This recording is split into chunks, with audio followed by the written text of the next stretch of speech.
লাসিয়া গাছটি আমাদের দেশে মূলত কাটাকচু বা কাটাশোল নামে পরিচিত। বিভিন্ন অঞ্চলে এটি কাপুল নামে পরিচিত। এটি একটি কণ্টকময় বা কাঁটাযুক্ত ঔষধি উদ্ভিদ যা সাধারণত স্যাঁতসেঁতে বা জলাভূমির কাছাকাছি জন্মায়। এটির বৈজ্ঞানিক নাম লাসিয়া স্পিনোসা। আয়ুর্বেদ এবং লোকচিকিৎসায় এর পাতা, কন্দ এবং শিকড় বহু বছর ধরে ব্যবহার হয়ে আসছে। লাসিয়া গাছের বা কাটাকচু গাছের উপকারিতা। অশ্ব বা পাইলসের ক্ষেত্রে এটি ঐতিহ্যগত চিকিৎসায় লাসিয়া বা কাটাকচুর সবচেয়ে বড় ব্যবহার হলো পাইলসের চিকিৎসায়।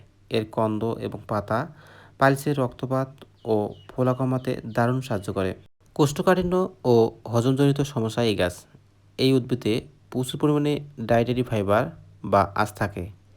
এর কন্দের রস বা রান্না করা পাতা খেলে কোষ্ঠকাঠিন্য দূর হয় এবং হজম প্রক্রিয়া বা পরিপাকতন্ত্র সক্রিয় থাকে।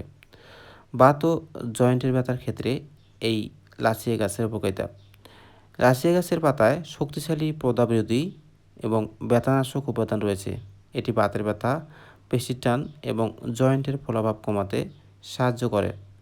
রক্ত লিভার পরিশোধন করতে আয়ুর্বেদ শাস্ত্রে এটিকে রক্ত পরিষ্কারক হিসেবে গণ্য করা হয়।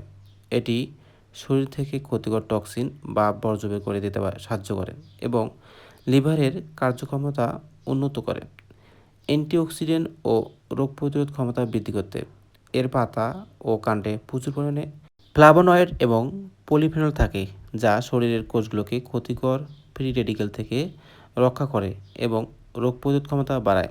গলা ও ফুসফুসের সংক্রমণে এই গাছ এর শিকড় বা কন্দের কাত গলা ব্যথা, কাশি এবং ফুসফুসের সাধারণ প্রদাহ উপশমে ব্যবহার করা হয়। কাটাকচুর ব্যবহার শাক বা সবজি হিসেবে এর কচি পাতা এবং ডাঁটার উপরের কাটা ও চামড়া ভালো করে ছিলে কুচিয়ে তরকারি বা ভাজি করে খাওয়া হয়। অনেকেই এটি চিংড়ি মাছ বা শুটকি দিয়ে রান্না করতে পছন্দ করেন। কন্দের গুঁড়ো বা রসের ক্ষেত্রে এই গাছ পাইলস বা বাতের ব্যথার জন্য এর কন্দ শুকিয়ে গুঁড়ো করে মধুর সাথে অথবা হালকা গরম পানির সাথে মিশিয়ে খাওয়া হয়।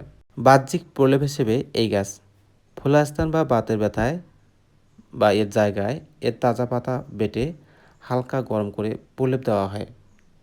পার্শ্বপ্রতিক্রিয়া ও সতর্কতা লাসিয়া গাছ ঔষধি গুণে ভরপুর হলেও এর কিছু গুরুত্বপূর্ণ পার্শ্বপ্রতিক্রিয়া এবং সতর্কতা রয়েছে। এতে রয়েছে ক্যালসিয়াম অক্সালেট ক্রিস্টাল। কচু জাতীয় উদ্ভিদ হওয়ায় লাসিয়ার কাঁচা পাতা বা কন্দের প্রচুর পরিমাণে ক্যালসিয়াম অক্সালেট থাকে। কাঁচা অবস্থায় এটি খেলে মুখ, জিহ্বা এবং গলার তীব্র চুলকানি, জ্বালাপোড়া বা সই ফোড়ার মতো অনুভূতি হতে পারে। কিডনির পাথরের ঝুঁকি যাদের কিডনিতে পাথর হওয়ার প্রবণতা আছে বা যারা ইউরিক অ্যাসিডের সমস্যায় ভুগছেন তাদের লাসিয়া বা কাটাকচু অতিরিক্ত খাওয়া একদমই উচিত নয়। এর অক্সালেট পাথর জমার প্রক্রিয়াকে ত্বরান্বিত করতে পারে। অবশ্যই ভালো করে রান্না করতে হবে। লাসিয়া শাক বা কন্দ খাওয়ার আগে ফুটন্ত পানিতে ভালো করে সেদ্ধ করে পানি ফেলে দেওয়া অথবা ভালো করে শুকিয়ে নেওয়া জরুরি। তাপ এবং শুকনোর ফলে এর ভেতরে ক্ষতিকর অক্সালেট ক্রিস্টালগুলো ভেঙে যায় এবং এটি খাওয়ার উপযোগী হয়। তো বন্ধুগণ, এটির ব্যবহারের আগে অবশ্যই একজন অভিজ্ঞ হেকিমের পরামর্শ নেবেন।